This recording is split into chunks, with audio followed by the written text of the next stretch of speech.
Nespēja novērtēt to, kas acī tīkams ne tikai pašiem, bet liek to arī pilsētas viesiem. Sakārtotā ezera promenāde un labiekārtotā atpūtas vieta pie Vilkmuižas ezera cietušas no vandāļu uzbrukumiem.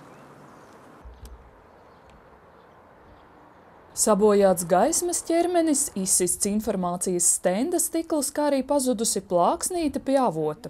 Ziņas par vandāļu nodarītajiem postījumiem jaunais pilsētas pārvaldnieks saņēma jau savās pirmajās darba dienās. Tikai pagājušajā gada beigās šis objekts tika nodots eksploatācijā. Neliels laiks pagājis un jau mēs konstatējam, kad ir notikušās jau nevisai labi darbi, jo šis objekts jau domāts ir priekš mums visiem iedzīvotājiem, priekš turistiem, un kopīgi mums viņi ir jāsargā un jāmēģina turēt viņu tādā labā stāvoklī. Tie ir visi izdevumi, kas varbūt šī naudiņa mums vairāk būtu vajadzīga citu objektu sakārtošanai, nevis, lai sakārtot vandālismu pēdas. Lai gan daudzi talsinieki tekošo ūdeni izmanto arī uzturā, tomēr tā kvalitāte nebūtu nav tik teicama. Tāpēc arī uzstādīta plāksnīte, kas brīdinājusi, ka ūdeni dzert nedrīkst. Īsu laiku tikai bija šī zīme, kad šis ūdens nav ieteicams lietošanai pārtikā. Un šī zīme arī jau teju pēc nodošanas tika nozagta, teiksim tā. Un arī par to mums ir jādomā, lai nebūtu tāds iespējas, ka šis ūdens ir domājams pārtiks lietošanai. Bet viņš ir vairāk tāds sakārtots objekts, tāds skaista vieta, kur cilvēki var apsēsties un baudīt šo skaisto promenādi, bet ne lietošanai. Tieši avots viņš nav, tie ir vairāk lietas virsūdeņi. Ja kāds viņu lieto, tad ieteicams uzvārīt. Gandrīz 20 000 latu. Tā ir summa, kas pērn tērēta dažādiem atjaunošanas darbiem pilsētā.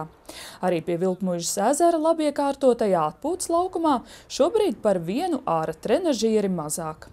Šobrīd esam jaunizbūvētajā trenažieru laukumā, kas ir iegūs jau zinām popularitāti un redzam, ka cilvēki šeit labprāt darbojās.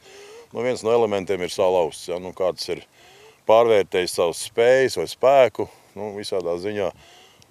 Neprotam tā kulturāli sportot un atpūsties. Tie ir atkal zināmā mērā zaudējumi. Šobrīd elements ir aizvest uz remontu, saremontēs būs atkal vietā. Cerēsim, ka kalpos. Tāpat ļaundari uzdarbojas arī pilsētā, kur tiek apskādētas gaismas ierīces. Pilsētā jau labu laiku ir tāda nelaba tendence, kad tiek apgaismas stabiem atvērtie noslēgu vāki, kas arī pazūd. Un no staba tiek demontēta automāti, automātiskie slēdži. Nezinu, kam kāds no tā labums, tas ir vecs un lietots. Līdz ar to stabi paliek vadi pliki.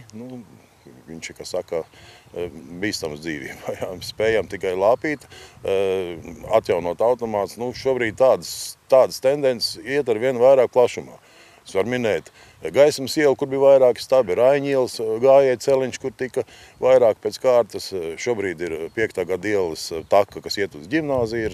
Saka, nedeg gaismu. Kā viņi degs, viņš ir izpostīts. Ja?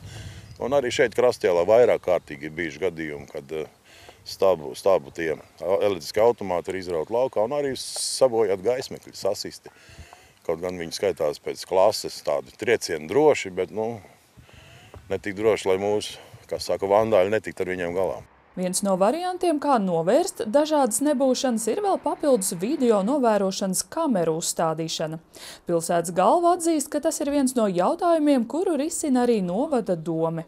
Taču iedzīvotāji aicināti būt vērīgiem un pamanot kādas nebūšanas, informēt, zvanot pa tālruni 28 38 10 80.